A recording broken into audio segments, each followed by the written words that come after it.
तो हेलो दोस्तों, कैसे हैं आप लोग। मैं हूं अंकुर और स्वागत है आपका मेरे और आपके अपने चैनल कॉमिक बुक गाय पर। दोस्तों, आज की वीडियो में हम ड्रैगन बॉल न्यू होप के पार्ट 10 को कवर करने वाले हैं। आज की वीडियो में हम परफेक्ट सेल के हाथों धरती के एक बहुत ही महान हीरो की मौत होते हुए देखेंगे। ड्रैगन बॉल न्यू होप की बहुत ही कमाल की स्टोरी को लिखा है डीबी न्यू होप और मुंडो कूल ने। उनसे जुड़े सभी लिंक मैंने नीचे डिस्क्रिप्शन में दे दिए हैं, तो जाइए और उन्हें अपना पूरा सपोर्ट दिखाइए। दोस्तों, आज की वीडियो शुरू करने से पहले आप सभी से एक छोटी सी रिक्वेस्ट, अगर आपको आज की वीडियो अच्छी लगे तो वीडियो को लाइक करना बिल्कुल मत भूलिएगा और वीडियो को अपने दोस्तों के साथ शेयर भी जरूर कीजिएगा। जिन लोगों ने अभी तक चैनल को सब्सक्राइब नहीं किया है वो चैनल को सब्सक्राइब कर लें, ताकि उन्हें सारे के सारी वीडियोस टाइम टू टाइम मिलती रहें। तो चलिए दोस्तों, बिना देरी करे अपने वीडियो पर आते हैं। लास्ट वीडियो के एंड में हमने देखा था कि किरण परफेक्ट सेल पे एक बहुत ही ज़बरदस्त अटैक करता है। उस अटैक के धमाके के बाद हम देखते हैं कि परफेक्ट सेल बिल्कुल सही सलामत होता है, पर वो कहीं ना कहीं किरण की ताकत को अब समझ चुका है। परफेक्ट सेल किरण को पास के ही एक आइलैंड पर लैंड करने के लिए बोलता है और किरण और सेल दोनों ही उस आइलैंड पर जाके ज़मीन पर लैंड करते हैं। परफेक्ट सेल किरण से बोलता है कि पहले तुम्हारे अटैक्स में ज़्यादा ताकत थी, तुमने अपनी स्पीड को बढ़ा दिया है और उससे तुम्हारी ताकत कम हो गई है। तुम्हारा तरीका बिल्कुल ही नौसिखियों वाला है। क्या तुम सिर्फ यही तरीका सोच पाए मेरे इंस्टेंट ट्रांसमिशन का सामना करने के लिए? किरण थोड़ा सा सोचता है और बोलता है, सेल, क्या तुम्हें अभी तक समझ नहीं आया? मेरी ये टैक्टिक तुम्हारे साथ कम्पीट करने के लिए नहीं है। मेरी स्पीड तुम्हारी इंस्टेंट ट्रांसमिशन की स्पीड को भी सरपास करती है। क्या तुमने अभी तक ये बात रियलाइज़ नहीं करी है कि तुम्हारा इंस्टेंट ट्रांसमिशन कितना ज़्यादा स्लो है? तुम्हारे इंस्टेंट ट्रांसमिशन में तुम्हें की को सेंस करने की ज़रूरत है और मेरे जैसे एक अपोनेंट के खिलाफ ये बिल्कुल ही बेकार है जिसके पास की है ही नहीं। किरण ऐसा इसलिए बोल रहा है क्योंकि अब वो एक एंड्रॉयड है और उसकी की को सेंस नहीं किया जा सकता। परफेक्ट सेल को एकदम से गुस्सा आ जाता है। वो बोलता है कि मुझे लेक्चर देने की ज़रूरत नहीं है, तुम अपनी जगह को याद रखो चूहे। परफेक्ट सेल एकदम से ही अपना हाथ उठाता है और हम देखते हैं कि वो अपनी की का इस्तेमाल करके एकदम से ही किरण की गर्दन को पकड़ता है। किरण एकदम से ही चौंकता है और अपनी गर्दन छुड़ाने की कोशिश करने लग जाता है। हम ये भी देख सकते हैं कि किरण इस वक्त बहुत ज़्यादा दर्द में है। परफेक्ट सेल अपनी की का इस्तेमाल करके किरण को हवा में उठा रहा होता है। सेल किरण की तरफ देख के एकदम से ही स्माइल करता है और बोलता है, अरे तुम अब ज़्यादा बोल नहीं रहे, क्या तुम मेरी टेलीकिनेटिक पावर्स के बारे में भूल गए थे? हम देख सकते हैं कि किरण अपनी गर्दन छुड़ाने के लिए दर्द से कर रहा होता है। सेल एकदम से ही किरण को अपनी तरफ खींचते हुए बोलता है कि अब इधर आओ। किरण की गर्दन अब छूट जाती है और हम देखते हैं कि वो बहुत तेज़ी से परफेक्ट सेल के पास जाता है। परफेक्ट सेल एकदम से ही किरण को पकड़ता है और उसके चेहरे पे लगातार थप्पड़ मारने लग जाता है। सेल किरण को इतनी ज़बरदस्त तरीके से थप्पड़ मार रहा होता है कि हम देख सकते हैं कि किरण के मुंह से खून भी निकल रहा है।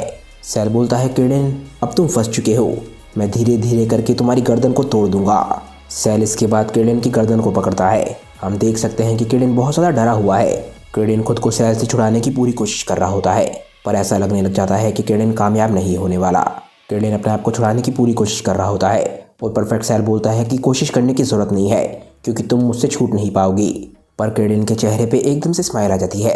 वो बोलता है कि मेरे हाथ अभी भी खाली हैं। सेल बिल्कुल हैरान रह जाता है और हम देखते हैं कि किरण अपने दोनों हाथों की दोनों उंगलियों को अपने माथे पर रखता है और चिल्लाता है, सोलर फ्लेयर। और ये कोई आम सोलर फ्लेयर नहीं है, ये है सोलर फ्लेयर इंटू 100। एकदम से ही बहुत ही ज़बरदस्त रोशनी होती है और परफेक्ट सेल इस रोशनी के बिल्कुल सामने है। सेल की आंखें जलने लग जाती हैं और जल्दी हम देखते हैं कि उसकी आंखों में से खून निकल रहा है।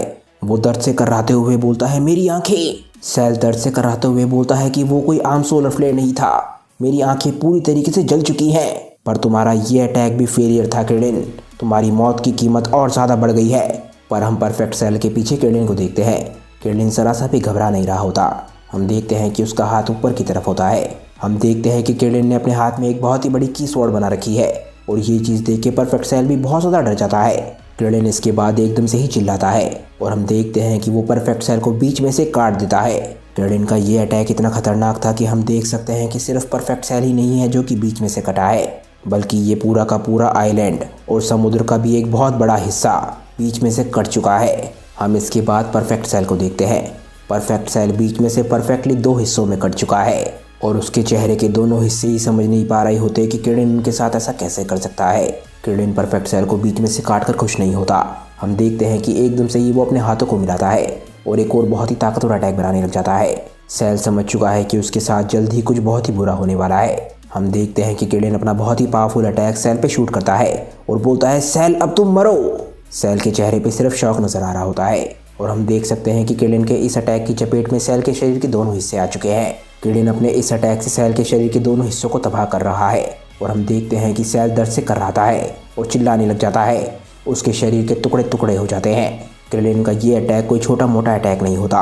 हम देख सकते हैं कि ये अटैक बहुत ज़्यादा बड़ा है, इतना बड़ा कि ये अटैक स्पेस में भी कई मीलों दूर तक जाता है। क्रेन के इस अटैक ने समुद्र को भी दो बहुत ही बड़े हिस्सों में बांट दिया होता है। आखिरकार कुछ पलों बाद हम देखते हैं कि क्रेन का अटैक खत्म हो चुका है और क्रेन इसके बाद शांत लग रहा होता है। क्रेन को देख के ऐसा लग रहा होता है कि वो कुछ ढूंढने की कोशिश कर रहा है और तभी वो बोलता है सेल की पूरी तरीके से गायब हो चुकी है। हम इसके बाद कामे लुकआउट को देखते हैं। कामे लुकआउट से आवाज़ें आ रही होती हैं कि मैं सेल की को महसूस नहीं कर पा रहा हूँ। आखिरकार वो कॉकरोच मारा जा चुका है, लगता है क्रेन ने कर दिखाया। इसके बाद हम एक शहर को देखते हैं। वहाँ पर हम मिस्टर सेटन और विडेल को भी देखते हैं जो कि इस यूनिवर्स में आम जिंदगी जी रहे हैं, क्योंकि इस यूनिवर्स में सेल कभी ख़त्म हुआ ही नहीं और किसी को भी ये गलतफहमी नहीं है कि सेल को ख़त्म करने वाले मिस्टर सेटन है। अचानक से ही इस शहर में एकदम से ही अर्थक्वेक आने लग जाता है और किसी को भी समझ नहीं आ रहा होता। ये सब कुछ हो रहा होता है क्रेन के अटैक की वजह से। एक शख्स बोलता है कि ये एक एक्सप्लोजन है जो कि पास के ही आइलैंड पर हुआ है। हम देखते हैं कि अचानक से ही मिस्टर सेटन के पास कुछ होता है। परफेक्ट सेल बहुत ही खराब हालत में मिस्टर सेटन के पास किसी तरीके से टेलीपोर्ट करके आ जाता है। विडेल को अभी कुछ समझ नहीं आया होता पर मिस्टर सेटन इस शख्स को पहचानते हैं। वो बोलते हैं ये तो जल्द ही परफेक्ट सेल खुद को रीजनरेट कर लेता है और बोलता है कि अगर मैंने समय पे खुद को टेलीपोर्ट ना किया होता तो वो लूज़र मुझे ख़त्म कर देता। ऐसा दूसरी बार हुआ है कि मुझे उस लूज़र की वजह से खुद को पूरी तरीके से रीजनरेट करना पड़ा है। मिस्टर सेटन एकदम से ही चिल्लाते हैं सेल। विडेल भी आखिरकार सेल को पहचान जाती है और मिस्टर सेटन बोलते हैं विडेल यहाँ से भागो। मिस्टर सेटन सेल से लड़ने के लिए पूरी तरीके से तैयार हो जाते हैं और फाइटिंग स्टांस लेते हैं। सेल मिस्टर सेटन की तरफ देख के स्माइल करता है और बोलता है कि मुझे तुम याद हो, तुम वही हो ना जो कि सेल गेम्स की ओपनिंग के दौरान वहाँ पर जोकरपंती करने के लिए आए थे। टेलीपोर्ट करने के लिए मुझे तुम्हारी की फैमिलियर लगी थी, इसीलिए मैं टेलीपोर्ट करके उस आइलैंड से यहाँ पर आ गया। मैं तुम्हारा एहसानमंद हूँ इंसान। सेल मिस्टर सेटन के पास किसी कोइंसिडेंस की वजह से नहीं आया, बल्कि वो मिस्टर सेटन तक इसलिए पहुंचा क्योंकि वो उनकी की को पहचानता था। एकदम से ही हम देखते हैं कि सेल अपने हाथ को उठाता है और उसके अंदर से बहुत ही ज़बरदस्त एनर्जी निकलती है। ये एनर्जी इस पूरे शहर को तबाह करने के लिए काफ़ी होती है। सेल बोलता है कि मैं तुम्हारा एहसानमंद हूँ, इसीलिए मैं तुम्हें एक बहुत ही जल्द और पेनलेस मौत दूंगा। हम देखते हैं कि सेल मिस्टर सेटन, विडेल और इस पूरे शहर को तबाह कर देता है, वो भी सिर्फ एक पल में। सेल के अंदर से निकल रही एनर्जी कोई छोटी मोटी एनर्जी नहीं होती, ये धरती के एक बहुत ही बड़े हिस्से को तबाह करती है। क्रेन को जल्द ही पास के आइलैंड से ये एनर्जी महसूस हो जाती है। वो बोलता है कि ये क्या हो रहा है, वो मॉन्स्टर अभी भी जिंदा है, आखिर वो बच कैसे गया। क्रेन बहुत ज़्यादा हैरान होता है। वो बोलता है कि मुझे विश्वास नहीं होता, उसकी एनर्जी और ताकत पहले जैसे ही महसूस हो रही है। धरती के एक बहुत ही बड़े हिस्से को ख़त्म करने के बाद हम देखते हैं कि सेल अपनी जगह पर खड़ा होता है और बोलता है कि ये खेल अभी ख़त्म होगा। क्रेन, मैं तुम्हें कुचलने वाला हूँ। परफेक्ट सेल इसके बाद एकदम से ही आसमान में उड़ता है और बहुत तेज़ी से क्रेन की तरफ उड़ के जाने लग जाता है। क्रेन अपनी जगह पर ही खड़ा होता है और एकदम से ही वो महसूस करता है। वो बोलता है कि वो यहाँ आ रहा है। क्रेन की हालत थोड़ी बहुत ख़राब है पर परफेक्ट सेल इस वक्त पूरी तरीके से ठीक हालत में है। हम इसके बाद कामे लुकआउट पर आते हैं। डेंडे बोलता है कि लड़ाई अभी भी जारी है। बुल्मा बोलती है क्या, मुझे विश्वास नहीं होता, वो इतनी जल्दी ठीक कैसे हो गया। चीची बोलती है नहीं, वो कॉकरोच तो अभी तक ख़त्म हो जाना चाहिए था, ये तो चीटिंग है। यामचा की कैट पोआर क्रेन की हालत देख रही होती है। क्रेन बहुत बुरी तरीके से पिट रहा होता है। वो बोलती है अरे नहीं क्रेन। मास्टर रोशी बोलते हैं डटे रहो क्रेन। डेंडे बोलता है कि वो मॉन्स्टर इस बार ज़्यादा सीरियस है, वो उसे रेस्ट करने का टाइम ही नहीं दे रहा है। क्रेन के लिए ये सिचुएशन बहुत ज़्यादा डेंजरस हो चुकी है, मुझे उसे हील करने के लिए वहाँ पर जाना चाहिए। बुल्मा बोलती है नहीं, मैं इस आइडिया के खिलाफ हूँ। चीची एकदम से चिल्लाती है।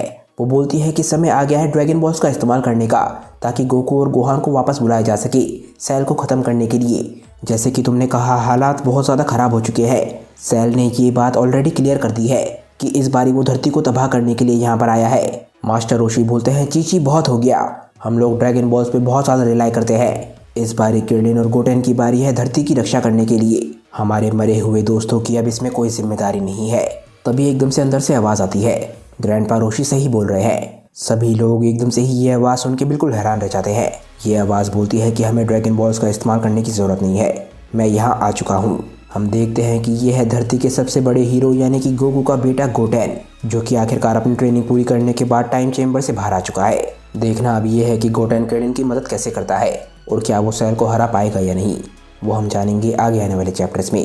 क्योंकि दोस्तों आज की ये वीडियो यहीं पे ख़त्म हो जाती है। मुझे नीचे कमेंट करके बताइए कि आज की ये वीडियो आप लोगों को कैसी लगी। अगर आपको आज की ये वीडियो अच्छी लगी हो तो वीडियो को लाइक करना बिल्कुल मत भूलिएगा और वीडियो को अपने दोस्त के साथ शेयर भी जरूर कीजिएगा।